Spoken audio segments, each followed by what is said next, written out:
February 24, 2025. Out here with the birds today. I took 3 out of this top cage today and moved them down here. The Verbena is a female, and then the 2 Rosies are males.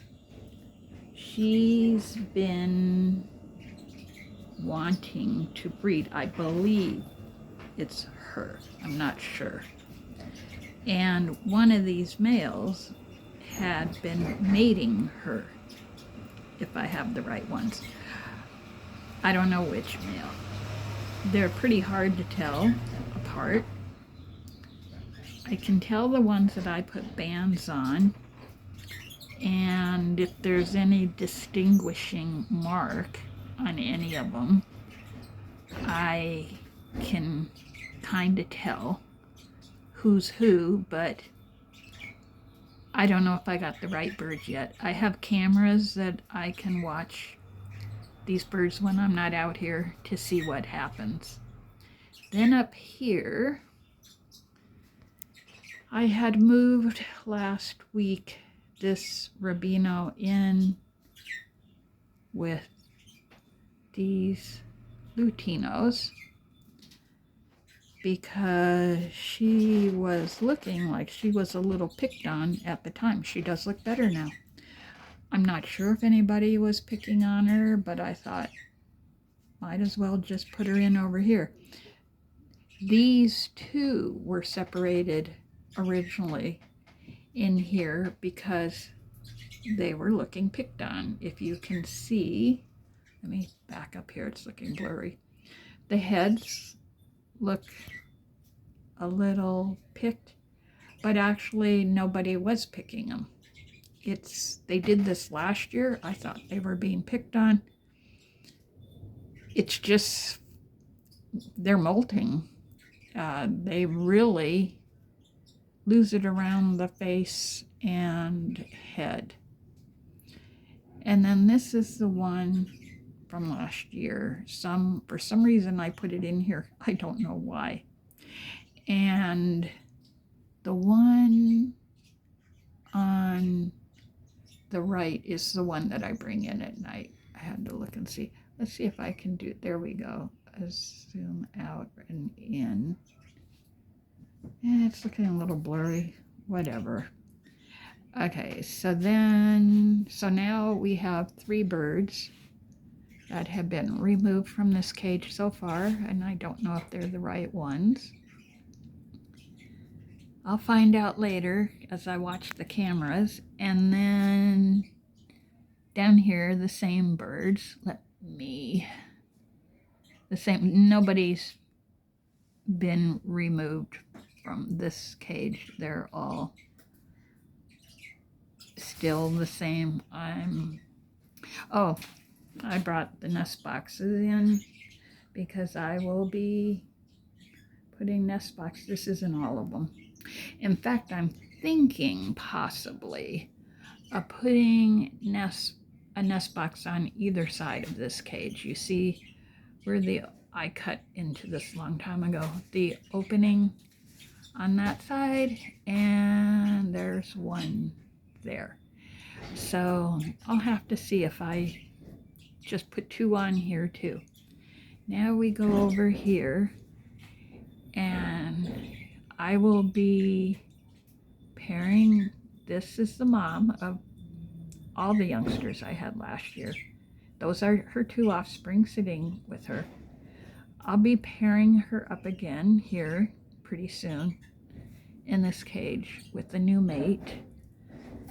And then down here, let me see, yes, here's the little super tame Rosie males right here. 1 and 2. There, let me see if I can get my hand up there. This is 1 and 2. The third one is a pink male, and that one's been here for, it's got a white band on, which is where they don't go anywhere. But these are last year's 2 rosy males, and I need to look up in my videos because I had videos of when I had to bring them in for hand feeding and showed them as little teenies. There were 2 clutches last year, and these were shown, these 2, and they're very, very tame. This is rosy male number 1 and rosy male number 2. He's picking at the cuddle bone. Yeah, those 2 right there, not the third one. The third one is a pink. Yes, let's see if I back up so you're so close. There. So it's these 2. That one right there, as you can tell, super, super tame. And then, I don't know, here's the other one. Right, there they both are. Right there, the both of them. Let's see, can I zoom? Yeah, there's one. There's 2. See the blue over the eyes? They're both males. They've got dark faces, which is interesting. Generally, my males don't have such dark faces. Look at that little one. It's my hens, generally, but this could be because whatever they ended up, the pair ended up having the normals and the cream and Rubino, rosy, and pinks, because I've had these birds for generations. Basically, I have what's called a closed aviary pretty much for years where no new birds come in. It's just breeding the birds I have. And they've all, over the years, have been bred to different mutations. And so they're all kind of throwing, see this is the normal, the different color mutations. I'm going to be breeding him. He's a nice one too, and he's really, really tame. Let's see if where's my finger? I can't see. There we go. There's my finger. He's really tame. The one in the back, which I've showed before, the normal, she isn't real tame. Though there's a rosy male that came it was last year's baby too. There were 2 clutches from the same pair. And that one's pretty tame too, this one here. And this is a male. 2 males. Oh, see, you can see where when they're really tame, he was pacing back and forth. It's like they get kind of excited. They want out, just like up here. Let's see, there we go. Let me see if I pull that back. Yes, see, they're just like, and then my little girl's in here. Where is she? Was she in the food? No, she's sitting right there. My little tiny girl. So, let's see here. Where are you? There you are. This is a nice looking bird. He's really pretty. This is what they look like, the original wild, people call them wild, before all the color mutations. This is a normal Bourke. He's all worked up. Oh, I hear a kitty cat. There's feral cats that like me to pet them. And every now and then I throw them some treats, but the neighbor feeds them wonderfully. They're all very well fed, and they're in excellent health. So, but yeah, I call him Orangey. He's a little orange. Yes, you are. What? Huh? He looks in. I've let him in this room. He goes He doesn't bother the birds. It's surprising. I'd let him in and then open the door to the back. And he just kind of strolls through. He wants to go on the back because there's other feral cats that jump my fence, which he does not do. I think because he's lazy. And so he likes to go back there and smell and investigate where the other feral cats are. I let him go through yesterday, and then I saw him get really, like, alert. And I looked around the corner in my backyard, and it was one of the other feral cats. Obviously, they don't get along. The other one jumped the fence. He gets along. This one here, orangey, they've got clipped ears, so they've been caught and released, fixed. So most of them I see are males here. He's the only one who lets me pet him.